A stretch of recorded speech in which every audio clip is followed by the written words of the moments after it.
El aula está el micrófono, vamos a levantar. La caverna es el espacio donde vamos a escuchar. Educación es la base, nunca nos van a parar. Con los libros en la mano, siempre listos para pensar. Aquí se cultiva el valor de cuestionar. No es solo aprender, es aprender a dudar. Sentido crítico lo que nos hace avanzar. Porque pensar por uno mismo es la forma de volar. Bienvenidos a la caverna, el lugar de la verdad, de la verdad, donde la mente se abre y no hay más.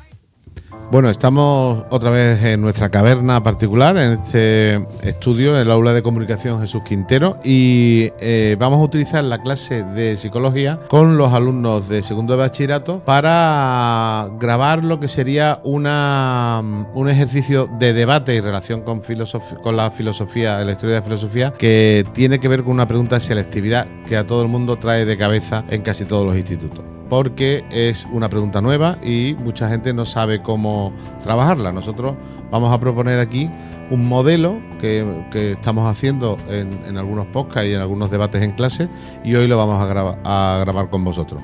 Están con nosotros Cristian, alumno de segundo de bachillerato de filosofía. Hola, ¿qué tal? Buenos días. ¿Qué hay? Carmen. Buenos días. Buenos días, ¿qué tal? Aquí no nos vamos a pelear, ¿no? Aquí vamos Aquí a estar no hay sitio guay. para pelear. Y Adrián, que también conocido vuestro porque ha participado en muchos programas. Adrián, Buenos días. ¿qué ¿Qué tal? ¿Cómo estamos?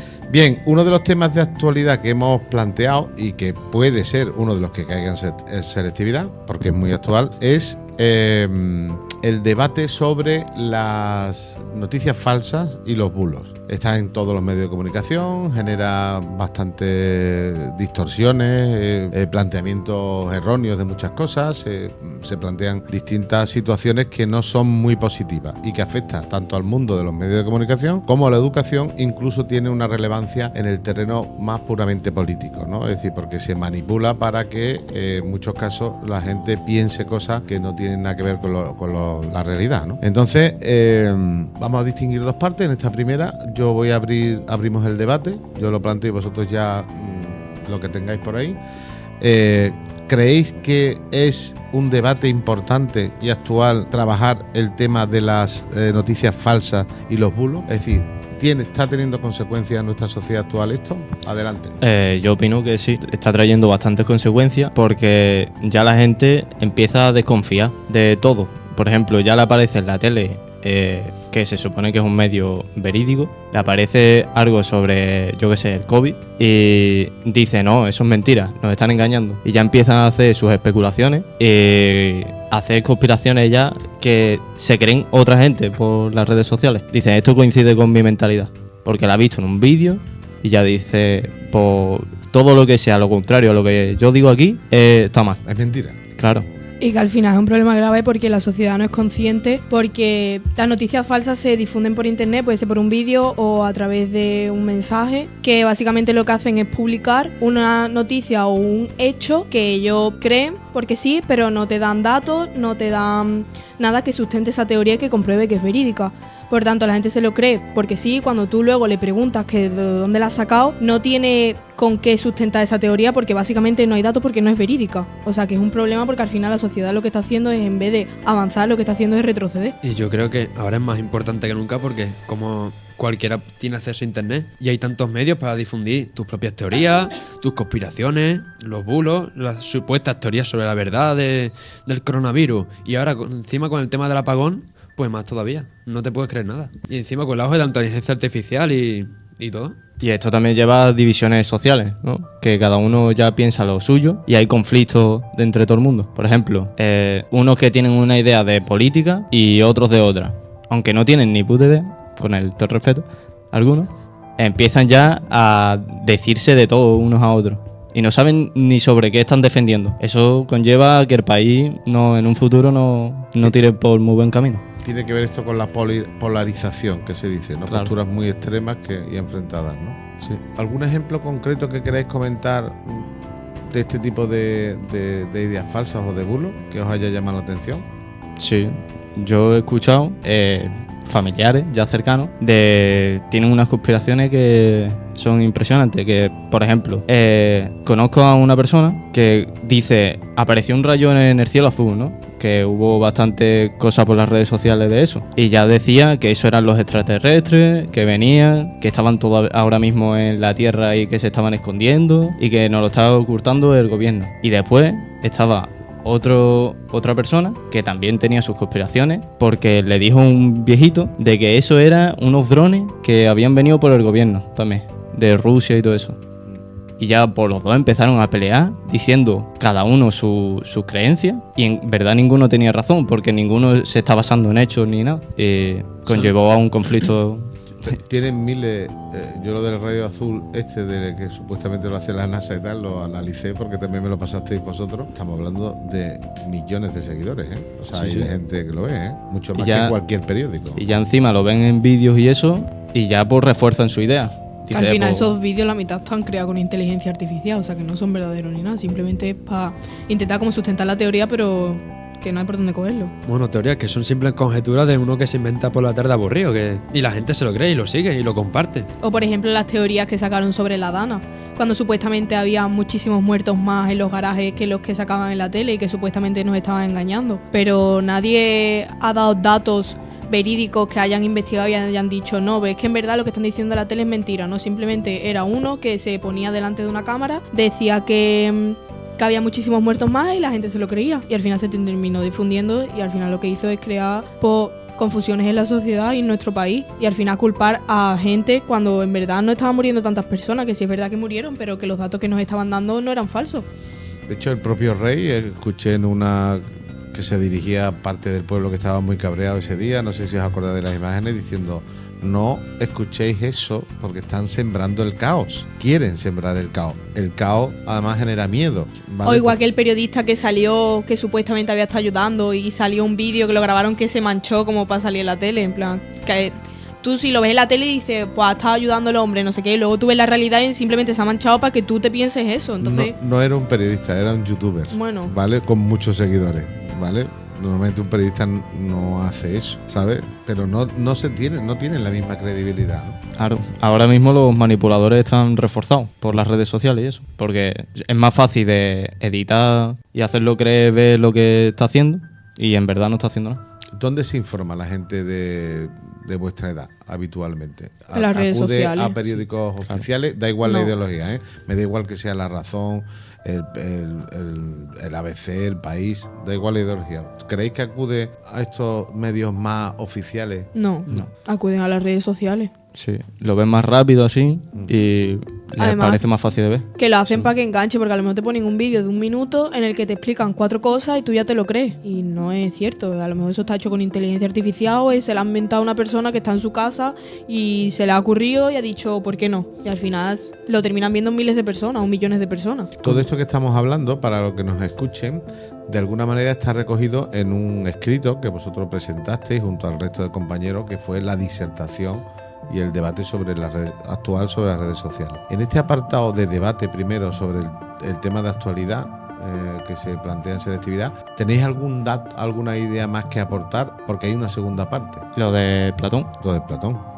La alegoría de la ¿Empezamos ya con eso o queréis aportar algún dato más en la primera parte, que es un debate argumentado sobre la importancia que tiene el tema del bulo? Hombre, yo en la disertación puse también que antes de creerte una teoría, que por ejemplo en la ciencia, para comprobar que una teoría era verdadera empleaban el método científico que costaba una serie de pasos y si cumplía todo eso, básicamente lo que costaba era, en vez de averiguar qué es lo que es verdadero, intentar buscar una opción que sea falsa, o sea, algo de la teoría que falle. Si no hay nada que falle es que es verdadera, pero si falla algo ya no... Entonces, eso lo deberíamos de emplear antes de creernos lo primero que nos encontramos. Es la visión falsacionista de Popper. Exacto. Que estuvimos viendo. Es decir, la ciencia es la primera que intenta buscar falsear sus propias tesis para mejorarlas y para estar seguro de que esa tesis, cosa que no ocurre, como comprenderemos, en los youtubers, que ellos tienen la verdad absoluta y todo el que no crea o piense como ellos realmente están manipulados, ¿no? De hecho, hacen todo lo contrario, porque lo que ellos buscan demostrar es que hay pruebas, hay informes, hay teorías que avalan su teoría. Es decir, en vez de falsear, como hacen los científicos, hacen todo lo contrario. Buscan pruebas que reafirmen y demuestren su teoría. Eso tenía un nombre, ¿verdad? Que lo vimos también en clase. Sí. ¿Cómo era? Sesgo. Sesgo de confirmación. El sesgo de confirmación, claro, Eso incluso algún científico puede caer e intentar confirmar, pero la propia metodología científica busca evitar el sesgo de confirmación para mejorar. Lo que hace es buscar la falsación y si no la consigue, pues ya confirma que esa teoría es verdadera, pero si no, no la publica. Y hay también algunas noticias falsas que por el hecho de ser falsas ya atraen más la atención, ¿no? Porque es más inusual. Entonces la gente dice, esto no suele pasar, pues me interesa más. Sí, o te ponen un titular atractivo y luego cuando tú lees la noticia no tiene nada que ver con lo que ponía en el titular. Es lo que buscan, atención pura y dura. Captar la atención. Claro. Y bueno, la manipulación muchas veces, ¿no? Y llega una segunda parte de este ejercicio para los que nos estén escuchando para saber cómo tienen que elaborar de alguna manera su disertación en selectividad, ¿no?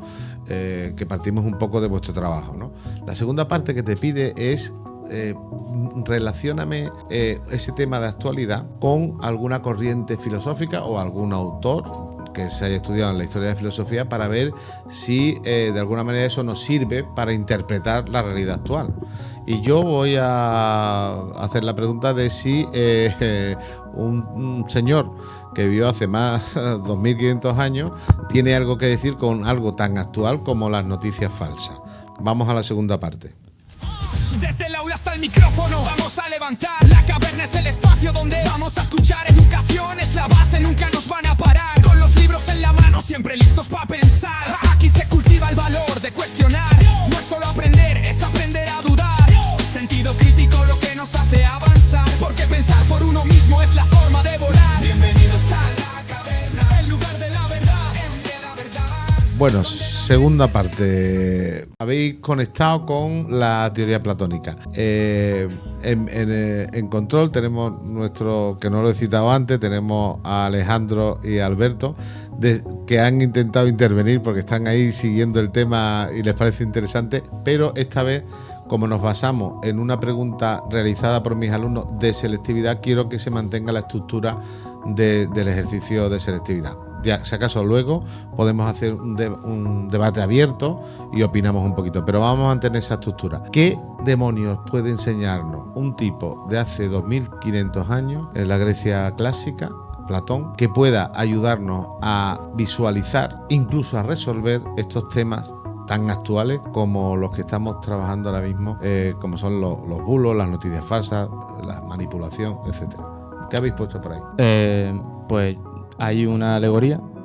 Platón hacía muchas alegorías, tipo como ejemplo, adaptado. Y él tenía una alegoría que era la alegoría de la caverna. ¿La explico un poco por encima? Sí, claro. Que era sobre, hay unos prisioneros en una caverna y luego ven a través de una sombra de rayos de luz por otro que le ponen una sombra que hacen que ellos crean que existe fuera lo que ellos les enseñan y ninguno se atreve a salir. Y uno consiguió salir de la caverna, escapó y vio lo que había fuera, vio la realidad, quiso volver a decírselo a los que estaban prisioneros, pero los prisioneros que estaban allí le tenían miedo a la verdad y se quedaron encerrados y solo el otro se quedó fuera viendo la realidad. ¿Alguna matización sobre la descripción de la caverna que ha hecho Sergio? Que no es Sergio Maestro, que es Cristian. Ay, perdón, Cristian. Se te metió en la cabeza, ¿eh? Perdona.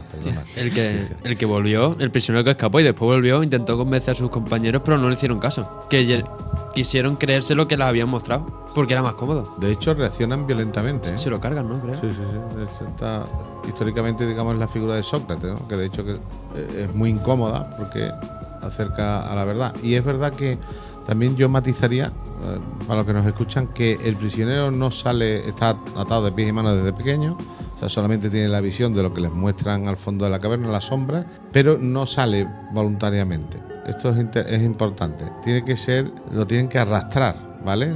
Que es el papel del filósofo o del profesor, si lo hacemos en el terreno educativo, y le cuesta la misma vida, es decir, es más cómodo creer lo que desde pequeño le están mostrando, ¿vale? O sea, esa es la alegoría fundamental del mito de la caverna de Platón. ¿Y qué tiene que ver con las ideas falsas? Eso se relaciona mucho hoy en día con varias cosas. Por ejemplo, los que le ponían la sombra son como los que manipulan hoy en día con las redes sociales. Los desinformadores. Y claro, y son los que pueden controlar a los que están adentro en las ideas, porque hacen que vean lo que ellos creen que vean a través, por ejemplo, de la pantalla, pues ellos tenían por la sombra. Y también el el prisionero que volvió y quiso hacer que cambiaran de idea. Eso es lo que trae hoy en día también las divisiones sociales de conflicto de ideas. Por ejemplo, los que tienen las ideas desde pequeños, que tienen unas ideas falsas, y el otro que quiere hacer ver la verdad, pues se niegan porque es lo que ellos han visto toda su vida. Le tienen miedo a la verdad. Sí.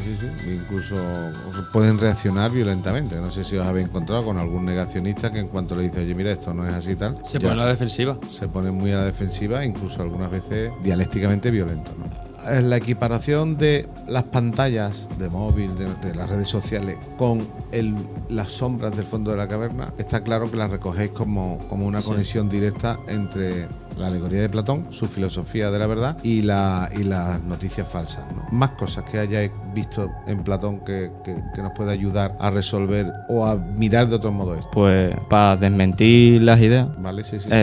también están la mayéutica que utilizaba Sócrates, ¿no? Exactamente. Que utilizaba como la ironía para poder saber que se abriera a ti y te dijera sus ideas, aunque parecieran mentiras, y tú a partir de las ideas que te ha dicho, pues utilizas el Método científico.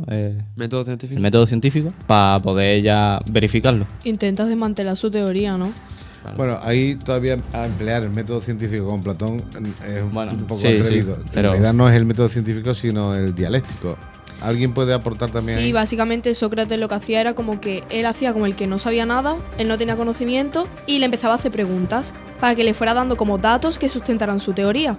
Pero llegaba un punto de la conversación en el que, como evidentemente esa teoría era falsa, no tenía datos con los que sustentarla. Entonces al final llegaban a la conclusión de que lo que estaba creyendo no era verídico, o sea que era imposible creer eso porque no tenía nada con que sustentarlo. Vale, esa es... Ahí está bien dicho. Claro, sí. No, porque quería un poco que esto quedara claro a los que nos escuchan, porque es ya teoría platónica, ¿no? La parte primera, la ironía, yo no sé nada, yo solo sé que no sé nada, entonces tú que parece que sabes, cuéntame, porque quiero saberlo, ¿no? Y la segunda es en ese proceso, ¿por qué? Hasta que llega un momento en que el otro no sabe por qué, por tanto desmantela su propia tesis, ¿no? ¿Vale? ¿Creéis que esto es útil? O sea, ¿tú has relacionado esto también Sí. con...? Sí. No, de hecho, Sócrates decía que esto de que no saber nada, tenías que decirlo de verdad. Es decir, no tenías que hacerlo por soberbia, sino de forma humilde. Porque la idea era aprender juntos. Desmontaba teoría contraria, pero después no era para decir, mira, ¿ves? Este es mentira. Y señalarlo. La cosa era, después del diálogo, después de la ironía, perdón, hacer la mayéutica, que es para los dos juntos encontrar la verdad. Eso es importante, ¿eh? Porque normalmente no es el procedimiento habitual que estamos acostumbrados, ¿no? Yo intento desmontar tu verdad para imponer la mía. Él la buscaba. Ahí viene la parte de la mayéutica, dar a luz entre los dos, o sea, a través de preguntar cuál es la verdad, pero no imponiéndotela yo, sino que los dos lleguemos a ese... Es lo que hemos hablado muchas veces de diálogos, dos personas dialogando, que no es lo que se ve habitualmente por ahí. Todo lo contrario, muchas veces. Claro, eso pasó bastante en la antigua Grecia, ¿no? Que había mucho comercio allí y llegaba gente de distintas culturas y dialogaban entre sus ideas, veían que no eran las mismas, chocaban e intentaban buscar una verdad completa entre los dos. Ujú. ¿Alguna cosa más de Platón? ¿Os parece entonces importante que estudiar la filosofía de Platón para entender incluso un poquito mejor lo que está pasando ahora? Completamente. ¿Pensabais que eso iba a ocurrir cuando empezaste Historia de la Filosofía? Para nada.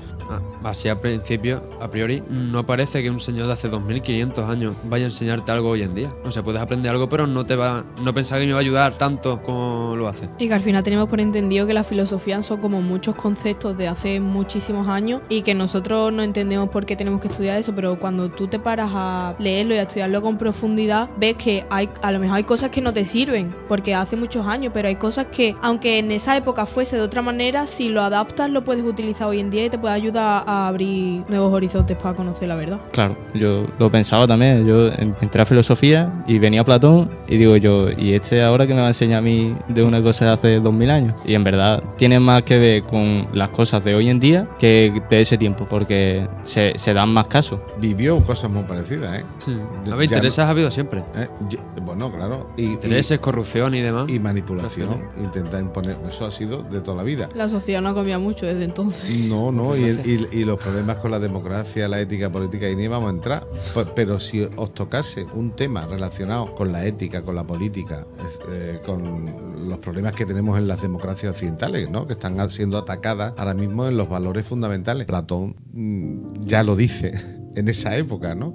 Es decir, cuidado con seguir a aquellos que vayan contra esos valores, ¿no? Sí, que se supone que el gobernante tiene que tener una serie de conocimientos, Muy interesante. pero viendo lo que tenemos en el poder en general, Y no no solo sé aquí, yo. sino No, también sí, en el sí, resto no, de en países. general, en el mundo. En el mundo. No, básicamente parece ser que para ser político tienes que cumplir una serie de requisitos que no son los que deberían de cumplir. Claro, te das cuenta como en el fondo, detrás de nuestra queja a la política actual y a los políticos actuales, ya Platón decía cuál era la característica de un gobernante. No puede subir al poder buscando el poder, buscando sus propios intereses o de su grupo o de su familia. Busca el interés de la sociedad. Claro, tiene que ser un sacrificio para los demás. Entonces, cuando tú ves que eso es lo que te dice Platón, que debe ser un buen político. Se ha conseguido todo lo contrario. Exactamente, ¿no? Entonces, también. Es que ninguno cumplen ese perfil. Pues para cuestiones de actualidad, de ética y política, en selectividad, en la disertación, también podemos acudir a ese planteamiento de la ética y la política, ¿no? Sí. También está la alegoría del barco, ¿no? Que es del estilo. Que es que el capitán, que se supone que sería el presidente más o menos aquí, tiene que llevarlo todo mirando por todos los demás, que él es el último que se baja del barco, y los demás componentes del barco pues tienen como que hacer esfuerzos entre ellos y cooperar para que el barco llegue a su destino. Llega a puerto, efectivamente. O sea, también ahí esto está muy relacionado con Claro. los tres tipos de la antropología, tipos de alma, tipos de clases, digamos, sociales, grupos sociales para que una sociedad funcione. Es que se supone que un gobernante tiene que ser la representación de un país, pero que busque los mismos intereses que el país, no sus propios intereses. Y ese es el problema de hoy en día, que al final cada uno mira por sí mismo y no mira por el interés común. Sí, su propio partido, su propio no sé cuánto, sus elecciones próximas, etcétera. Justo lo contrario de lo que planteaba Platón hace 2000 y pico de años. Y entonces vemos también cómo eso tiene una conexión. Para los que nos escuchen, esto es lo que hay que hacer en selectividad, bien argumentado, como estáis haciendo vosotros. Extraer, debatir la importancia del tema que te plantea en selectividad y, segunda parte, relacionarlo con un filósofo que hayamos trabajado. Nosotros que Platón, ¿os acordáis esa frase que os dije de un famoso filósofo? Dice, toda la historia de la filosofía es una nota a pie de página de Platón. Parece una exageración, pero es que realmente Platón lo toca todo, ¿vale? Eso no Es una navaja suiza en ese sentido. Que es una navaja suiza, sirve para todo. Sirve para todo, efectivamente. Entonces, eso es lo que nos permite conectar con la filosofía que estamos estudiando con el tema de actualidad. Esto está mucha gente agobiada y no es tan difícil. Nosotros porque hemos hecho muchos podcasts de cuestiones de actualidad y hemos argumentado y tal, y eso lo tenéis un poquito más fresco, ¿no? Pero la gente se agobia mucho con esta pregunta de selectividad. ¿Alguna conclusión, alguna idea más que tengáis recogido sobre la relación con Platón que queráis decir de vuestro trabajo? No, puedo decir una conclusión así por encima. Vale, una que te surja, ¿no? Que Tipo, siempre es bueno cerrar con alguna conclusión, ¿eh? Sobre las noticias falsas. Que no siempre tienes que creer lo que te dicen por las redes sociales y echar más cuenta a las comunicaciones directas que son verídicas, como la televisión y... Bueno, depende también. Pero sí, la televisión... Depende de los Si programas. te Claro. sustenta Depende de los datos, programas, ¿no? Claro. si te sustentas datos, Sí. que Claro. compruebe la veracidad. Con datos y hechos. Y al final, para concluir así lo que es la disertación, componer un par de frases basta, y es básicamente relacionarlo con la filosofía y como que exponer que al final, aunque creamos que no, pero la filosofía es algo que tenemos, que lo podemos ver día a día y que gracias a ella podemos resolver muchos problemas y podemos tener una visión diferente de muchas cosas. O sea que al final es importante. Puede servir para que sabiendo eso, por lo menos en algunos eventos, te puedas ser menos manipulable. Sí, porque si tú tienes esos conocimientos, al final cuando tú ves una noticia, tú primero en vez de creértela te paras a pensar y te paras a buscar a ver si te da datos que sustenten la teoría o no. Entonces al final te hace pensar y pues sí te sirve. Claro. ¿Alguna conclusión más? Sí, yo tengo puesto aquí que, por ejemplo, que Platón destaca la importancia de la educación y la búsqueda del conocimiento verdadero, como hablamos antes, para salir de la caverna y alcanzar el mundo de las ideas. Algo que para conseguir la verdad fundamentada. Es algo que nos hace falta hoy en día más que nunca prácticamente. Muy bien, pues si os parece, como el tema es interesante, ya digamos hasta aquí, esta parte de nuestro podcast es lo que sería una contestación básica, ya la habilidad de cada uno de tener más fresca la teoría en selectividad, de conectar mejor las ideas, evidentemente es lo que va a diferenciar una nota de otra, pero básicamente lo que te pide selectividad es estas dos conexiones, ¿no? Ahora, como el tema es interesante y he visto que alguna gente quería comentar algo, ¿hay alguien que quiera hacer algún comentario sobre esto que han hecho los compañeros? Ya digamos al margen de la disertación. Vale, pues entonces nos vamos, os agradezco esto, lo pondremos y que sirva, digamos que sirva de referencia para la gente que se pueda plantear hacer o trabajar a la disertación de selectividad. Muchas gracias, ha sido un buen trabajo, lo habéis hecho muy bien. A ti. Y muy tranquilo. Venga, sintonía. Qué bonito. Y cuando quiere es para comérsela. Cuando quiere es... los libros en la mano, siempre listos para pensar. Te va a encerrar ahí para no hacer valor ruido. de cuestionar. No es solo aprender, es aprender a dudar. Sentido crítico lo que nos hace avanzar. Porque pensar por uno mismo es la forma de volar. Bienvenidos a la caverna, el lugar de la verdad. De la verdad se me escucha, ¿no?